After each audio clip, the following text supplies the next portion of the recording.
All right. What's good, everyone? It's Jeremy Majors here with Majors Academy Dog Training out of Green Bay, Wisconsin. And we're live on YouTube, Facebook, and Instagram. Once again, dog behavior Q&A a little bit further or give you some tips or whatnot. uh, in today's topic, we are going to talk about dog fighting or dogs who are in, if you have a dog who is fighting another dog, just dog fighting, not like the actual dog fighting. We're just going to talk about dogs that fight, why they fight, and then maybe some tips on how to prevent fights, things like that. So, uh, I guess we should talk about the dogs that I am training right now. Right now, I'm training two Great Danes, and they are, I believe one is right around a year, and the other's 3 or 4. And they have been fighting in the home for the last maybe 2 or 3 months. And they came to me with sort of a broken relationship. So our goal is to uh, help them get along, and just wanted to talk about just a little bit of the process. So if you have two dogs who are fighting in the home, um, the first thing you want to do is pick up. Well, let's talk about these Great Danes. So let's just talk about the progression of them. So we've been working with them when I have dogs that come to me for dog fighting, especially in the same home. I have to be able to work them separately to develop a certain level of conversation, and then I have to work with them together, which is a whole different ball game. And so in the goal is to again develop a separate relationship with both dogs and then bring them together, because the easier it is to reach each dog, the better it will be when it's time to come together, and they'll need that guidance. So, so as you see in the video that I posted today of the Great Danes, they are avoiding each other. And you can tell though that they just don't trust each other. So that's what can happen. And then and then a lot of people draw the conclusion that their dogs don't, or the fights start from nowhere, out of nowhere. But that's not true, because the trust is broken. And once they've gotten into a bad fight, then fights can happen more sporadically and randomly, because that trust is gone. And it's sort of sometimes I'm going to get you before you get me situation. So that's how it is with these dogs. It's interesting because both of the dogs want to play with my dogs, but they don't want to play with each other. So you'll see them they stayed in two different yards. One stayed in the furthest yard, and one stayed in the yard, the second yard. I have three separate yards, but yeah, um, literally they will stay in separate yards, and then they'll play with my dogs as they go from yard to yard. So it's kind of interesting to see that they're not yet comfortable in the presence of each other, because their trust has been broken. But again, it's my job to rekindle that situation and be there in control, um, of their every little, you know, thought when they see each other, and sort of advocate for both of them. So I think I'll have them playing.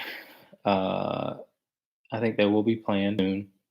I'm gonna definitely take video of it.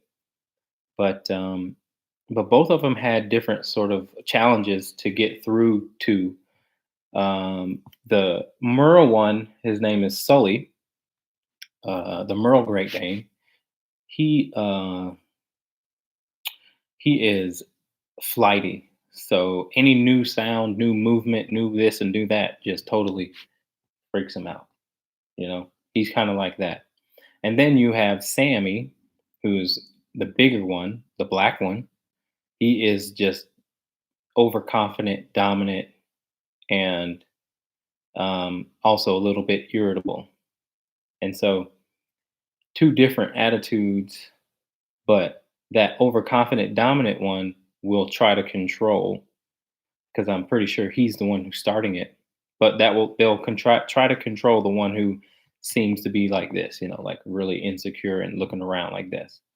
Um, a lot of dogs don't like that type of energy. So taking control of both of those sort of different dogs and energies that they bring is going to help them even become comfortable with each other. If Sammy sees that I can control Sully, and Sully sees that I can control Sammy, then their trust can start to build again. But it all comes down to how much control do we have of the dogs. And now, one area where you really want to focus on when it comes to dogs fighting is thresholds. So, in and out of doors. If you can control that reactive, impulsive behavior and get your dogs to become clear in and out of doors and in and out of crates, then a lot less tension will be able to manifest. And the other big area is coming home from work. What's the dog's energies like? Because a lot of dog fights start when there is a fight for attention. When you come home and you're saying hi to both dogs or all dogs, there's sort of if the irritable um, can become aggressive, then they will, because they want what they want more than they more than they respect the fact that they shouldn't be fighting. So it's all about controlling those moments where there seems to be no control or a lot less control. So coming in and out of doors and crates and teaching the dog to pause and really become soft in a way and not staring at the door on its toes, shaking, waiting to get out, uh, will give you a much better chance of dogfighting not happening coming in and out of doors. Because there are some dogs that'll wait for the other dog to come out the door and then attack it. It's just controlling behavior too. So I've worked really hard with the Great Danes on that regard.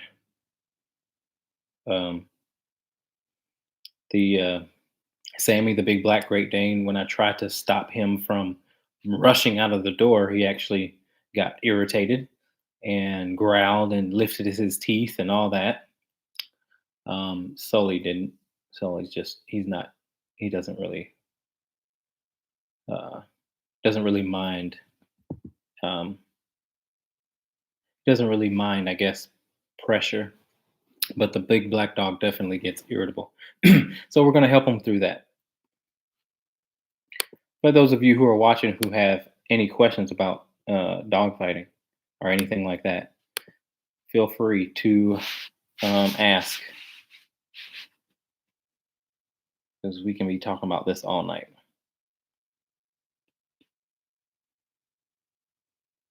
All right, got a question. Um, Dog fighting, or excuse me, dog anxiety. How do you deal with it? First of all, the first thing to make sure you're doing um, when you want to deal with anxiety is make sure your dog is properly exercised. That'd be the first thing. And then once you have properly exercised your dog, then see how bad the anxiety actually is. It may not be as bad when you give the dog some exercise. But furthermore, there are things that can play into account: the type of food, how many times you feed them, and then how much control you have over them inside the house. Um,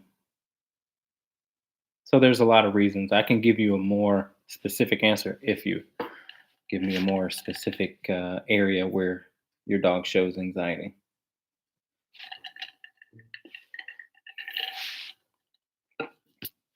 All right, let's keep moving. Okay, let me just bring this up here. Dogs fighting. One is 2 years old. The instigator is 1 year old, usually over me or because one growled at the other. Never toy or food near them. 2 year old, 2 year old, 2 years, the instigator. Is the instigator the 1 year old or the 2 year old? The other thing that's common that you see is when a dog does reach about 1 years old, then or even around 10 months, 11 months, then you start to see those fights happening. Specifically when males come of age. It can be females too, but um, when a male gets older and gets more a little bit more confident, sometimes power struggles can start to uh, can start to blossom. But but either way, if it is over you, then you will have to learn how to pet one dog at a time. You will have to learn how to ignore your dogs in a certain time. How about this? I bet if you ignore your dogs or tell them to go lay down and you wait until they're calm to go give them attention, then you will drastically cut the chances of dogs fighting.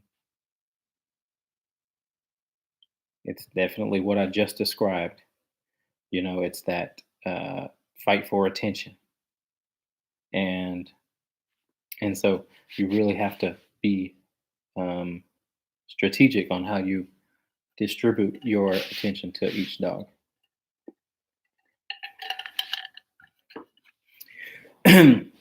Probably my most favorite story to tell is just these two Rottweilers that were fighting. Two Rottweiler, they were males, and they were um, fighting when they came home.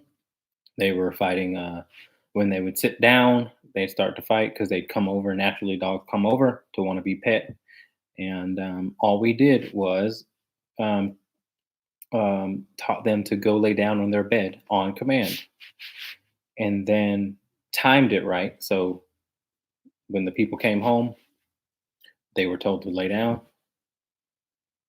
until they were calm, and then if they decided to come up at the same time, be able to do the same thing and be able to call one at a time, pet, and then vice versa.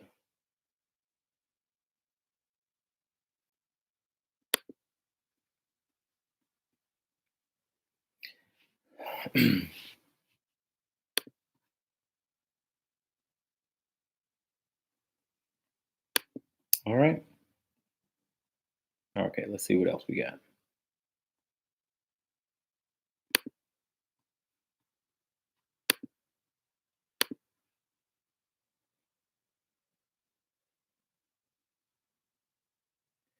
Let's see.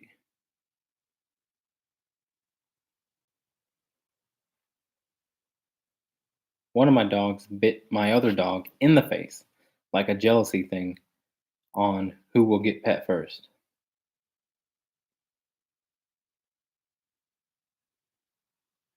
Yeah, I mean that'll happen. Like I was just explaining, um, that'll happen.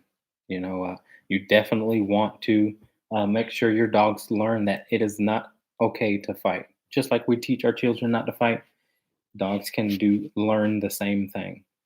Not the same way, but they can learn to avoid certain things if we show them.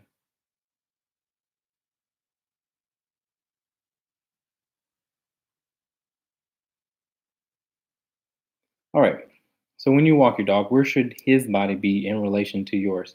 If you're giving him no tension, what if he tries to get ahead? Okay. So when I walk my dogs, I guess the prong collar or the collar, or its head should be sort of parallel to your hip, thigh, knee, whatever you want. Um, if you're giving him no tension, what if he tries to get ahead? If they try and get ahead, then you simply use a leash correction, which just means a pop and release of the leash to get him back in position until he's back in position, and then you can definitely release the tension again. But that's what I would do when it comes to the walk and whatnot. All right. Thank you for your question. Those of you who are watching, we are live on Facebook, YouTube, and Instagram. Please feel free to ask any questions you guys like. We'll probably be here for a good 30, 45 minutes yet. I've got some more questions to go through, but you guys who are asking live will have the priority. Otherwise, I'm just going to go through my emails and stuff like that for questions.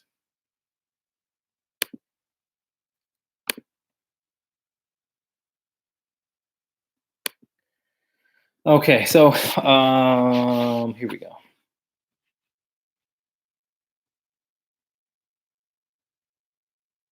So I should talk about also a really good way, I guess, of uh, going through and making sure that you are being. Oh, we got a question live. Hold that thought, and let's get to this question. Okay, hold on. So if one of these things go down, like Facebook or Instagram, you guys go over to my YouTube channel and you can watch us. But usually that doesn't happen. I think it's only happened like once or twice in all of these little things that I've done. Okay, Angela says my in-laws' dog can be aggressive and pick a fight over toys or when chasing a ball. Last year he picked a bloody fight with my dog because my dog got the toy first. My dog stood his ground and didn't back away. How can we remove our dog from this situation when this happens? Well, I don't know if I'd put my dog in that situation again um, until your in-laws can teach their dog not to be selfish. Um, so I don't know that I would put my dog in that situation. If my dog is around your in-laws' dogs, if your dog is around your in-laws' dogs, then obviously don't play ball.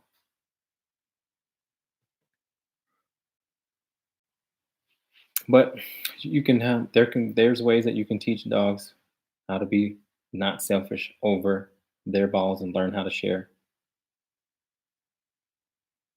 But again, I would avoid that situation until that happens. Okie doke.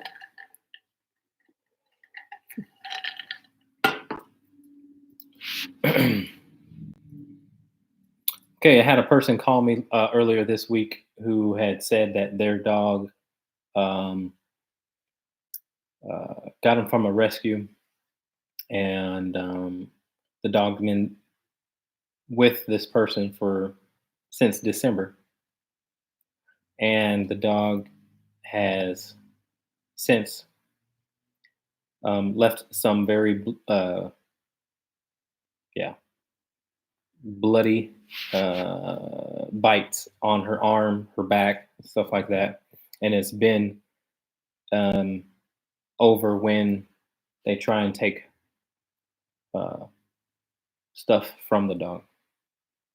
So sort of resource aggression type deal. And this lady had said that you know the squirt bottle gets the dog to stop in the moment. And I said, that's kind of extreme. And then I asked, have you Have you tried an e-collar? And then this person said, no, um, I would never want to cause my dog harm. And then I responded, well, this dog has no problem causing you a bunch of harm. If you actually reported the amount of times the dog has bitten you, the dog would have to be put down. And so, and I wanted to also explain that this these tools aren't there to cause harm either. All tools are are are shortcuts if used in the right way with the right strategy. All tools are shortcuts. And if you really value this dog's life, then you better teach the dog what's right and wrong because somebody else will. I mean, the real world, if the dog does attack somebody other than yourself, the consequences can be much, much, much more uh, devastating. So, um, you know, there are people who are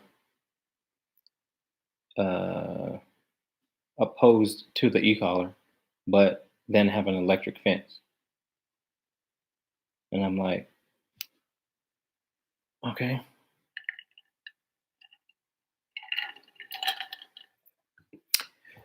Again, the goal with the the e-collar is not to be able to. Our goal isn't.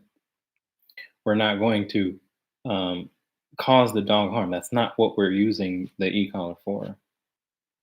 The e-collar is just a different way, a fast track way to get your dog to stop behavior, or excuse me, is to proof commands that it already knows, which will then stop bad behavior.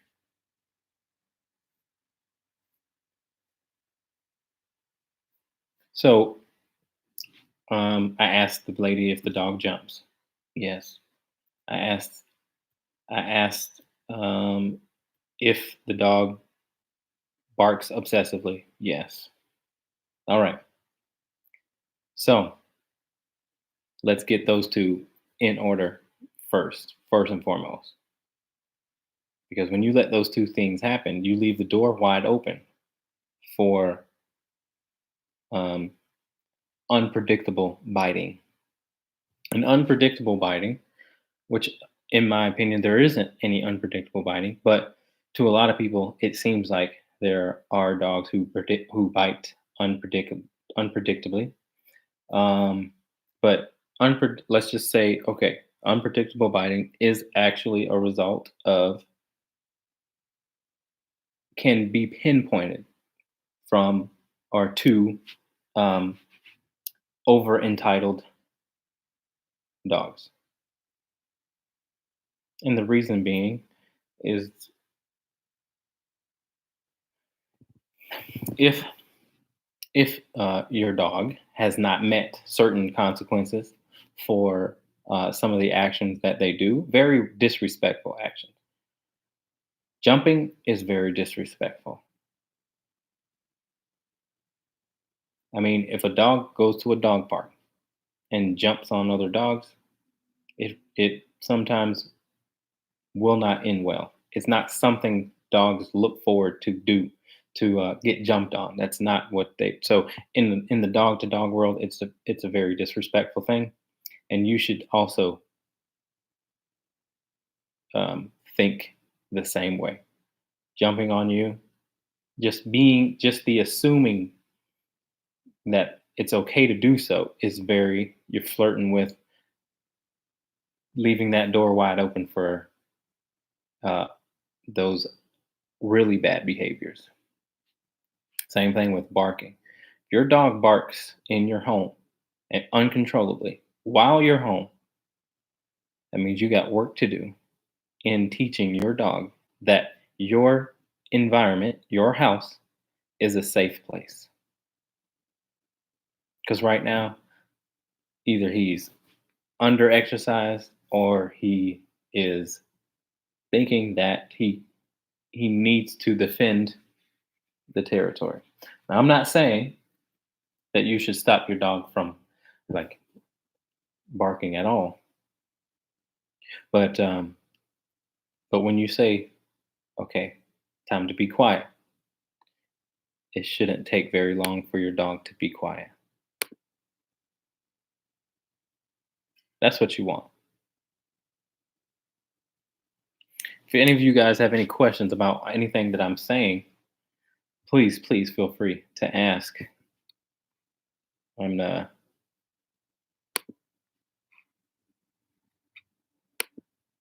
my experience, my I guess my experience when it comes to just talking to people over and over again and spending a lot of time on the phone, really trying to make sure that I leave.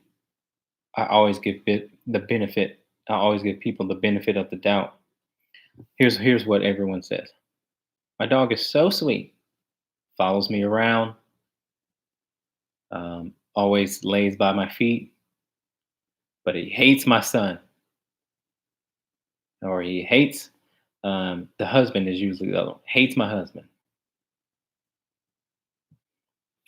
I'm like, no, that dog isn't sweet. That dog is a codependent butthole. He's just following you around all the time, and the only person that can pet him is you. That dog isn't sweet.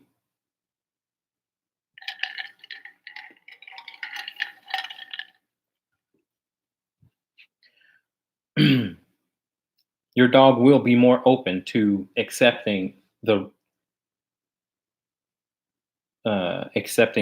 new things when it is not able to follow you around all the time. When you can actually create some distance and pet the dog when you are ready to be pet, not when he's ready, then your dog will say, "Hey, I'm going to get rubbed by somebody else." Okay, that's a really small little strategy on getting your human aggressive dog to be open to being pet by strangers. That's one side of it, amongst a lot of sides. But if they're always getting what they want, not what they need, because that's separate. They're always getting what they want when they want it. It really will close them off from wanting it from anybody else. Okay, so keep your dog a certain level of, um, just keep them humble, because again, most dogs do like to be rubbed, do like massages. So, you know, don't do that too much to them. Don't allow them to be massaged by you so much. They'll probably go somewhere else for it. They'll be more likely to do it. That's just one side of it. The other side is your ability to teach them that, um, their their way of showing they don't want affection from others is wrong, by way of barking, lunging, and biting at strangers.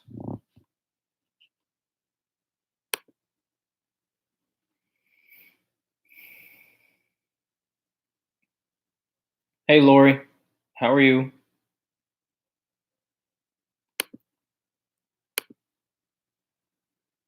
You guys have any questions about that? Just covered a whole bunch of stuff. I mean, a whole bunch of different topics, I guess. I'm good, doing well.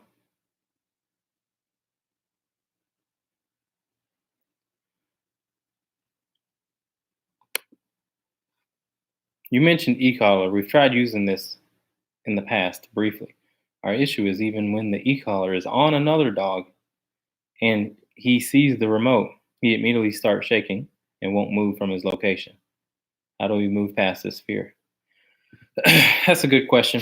There's a lot of people a lot of dogs that I see who are, um, who have a negative feeling about the e-collar. And you'll just have to create uh, positive interactions with the e-collar. So wear the e-collar, let him wear the e-collar. You have the e-collar remote, and then don't use it. Don't use it for a while, and have fun with it, and give treats. Give lots of yummy treats. Change the dog's emotional state with the e-collar. So then the dog loses that negative association with the e-collar. Because if the only time you put it on is when you want him to act good or when he did something bad, then that's the problem. But dogs that I train, the e-collar is used for calm, down, sit. I mean, everything. So there's nothing negative because um, sometimes it can mean, off leash freedom and play, and so um, it's really hard to develop a negative association with the e-collar when they're playing. So that's what I would do. You want to help them through the e-collar stuff. Um, Play ball, play fetch with the e-collar. Don't use it, or take them on a walk with it. If it's that bad, take them on a walk. Okay. Lori, who trained with me, had two beautiful German shepherds. She says our dogs don't mind the e-collars at all. Yeah, I mean, when I break out the e-collars with my training dogs, they get very excited. Um, uh, or they don't. Their mood definitely doesn't change from um, to being sad. So that's what you'll have to do, and or I'll do it because I know your dog's coming. So I will definitely handle that as well. I'm glad your dogs are doing well, Lori. That's awesome to hear. Um, so yeah,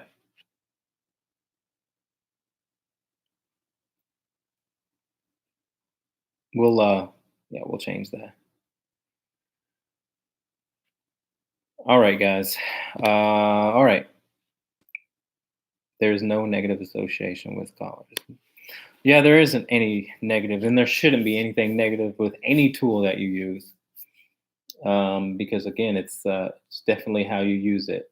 Um, you know, the e-collar can be I think is the most sophisticated dog training tool out there. And you know, okay, got a question in. All right, my 7-month-old GSD puppy is leash reactive towards other dogs. It's embarrassing. She plays with the dogs at dog daycare and loves it, but when we go to training class where she has to be on leash, she's terrible. I have the e-collar and pinch, but I'm not allowed to use it either during class. Okay, so you have a 7-month-old that is reactive towards other dogs. Well, what you'll have to make sure that you're doing is making sure that your dog learns how to heel with you on leash, on walks. I'm sorry. Yeah. So your dog will have to learn how to loose leash walk with you on walks. That's going to teach the dog not to be reactive towards other dogs. Dog can't fully engulf in its reactivity if the conversation is you must walk by my side. It's impossible. So you'll have to do more work in getting the dog to walk beside you, loose leash, and creating a deeper dialogue between you and the dog on walks. That's the first thing. And then maybe take a break from class because if you can't use your tools while you're in class, then that's not a good environment for your dog to be in because you're just sort of adding fuel to the fire. If you can't control your dog, then don't put him in a situation where don't put your dog in a situation where you can't control them.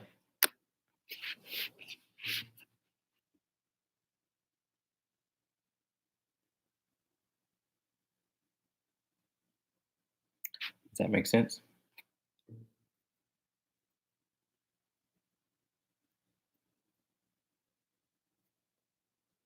Yeah, so I ditched the class. I mean, I really would.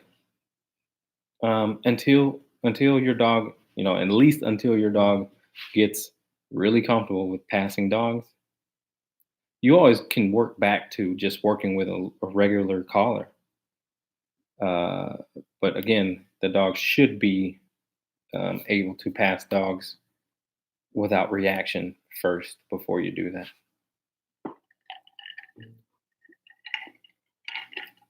So I appreciate your question. That's a good one for people to hear. So yeah, that's the thing too, guys. Your questions will help the next person who comes and watches this. I mean, we all are going through similar things with all of our dogs, and I just want you to know that your questions, will definitely help someone who comes across this page. So don't be shy and ask some questions. Ask all the questions that you like, no matter if already asked one. You are not limited to one question.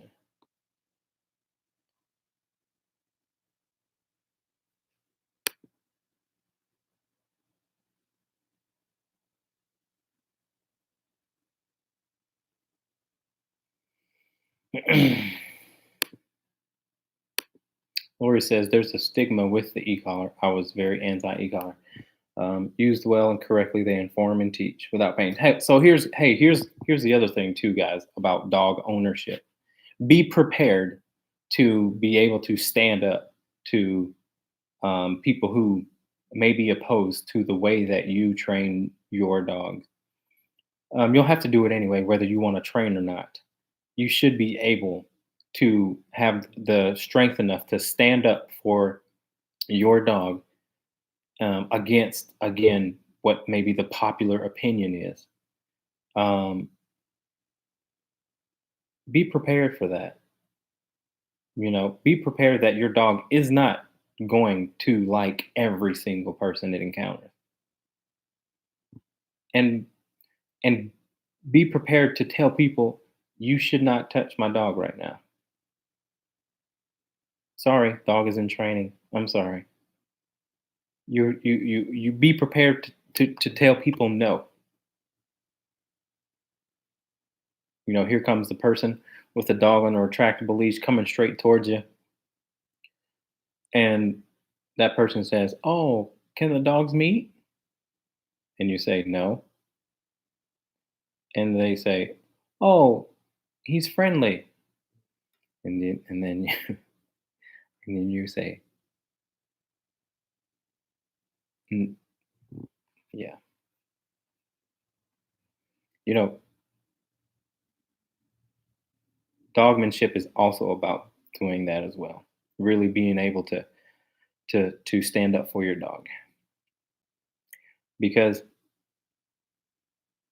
you take certain chances where you feel that's not right, and that can result into a really bad situation. We are signed up for training with you for April.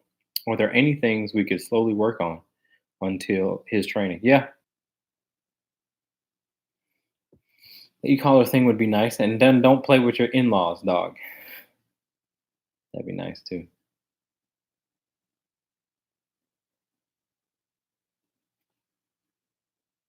But if you want to set up a session with me prior to, we can do that as well. I'll show you some things face to face.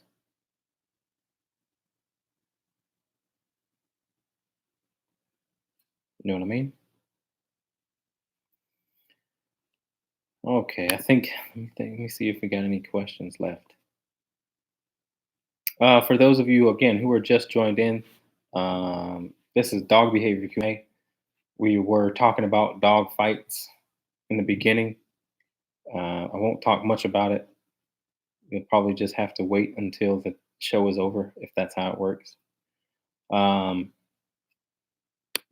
but yeah, we were talking about those two Great Danes that I have, and how we're really trying. Our focus is trying to get them to trust each other again. I have no doubt that they will be playing by the end of the 3 weeks. Um, and I'm gonna come up with a really good game plan for the owners when the dogs go home.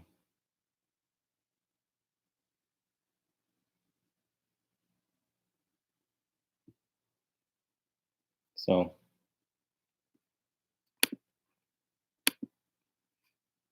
that's about it. All right, guys. Well, let me see. It looks like we're out of questions. Any last ones? Otherwise, hey, uh-oh. All right, you guys. Well, we'll call it a day. How about that? We'll call it a day. Give me a thumbs up, hearts, likes, share, subscribe. I don't know what you do, but I appreciate the time and the questions, and we'll see you guys next Thursday. All right. Take care. Bye, Lori.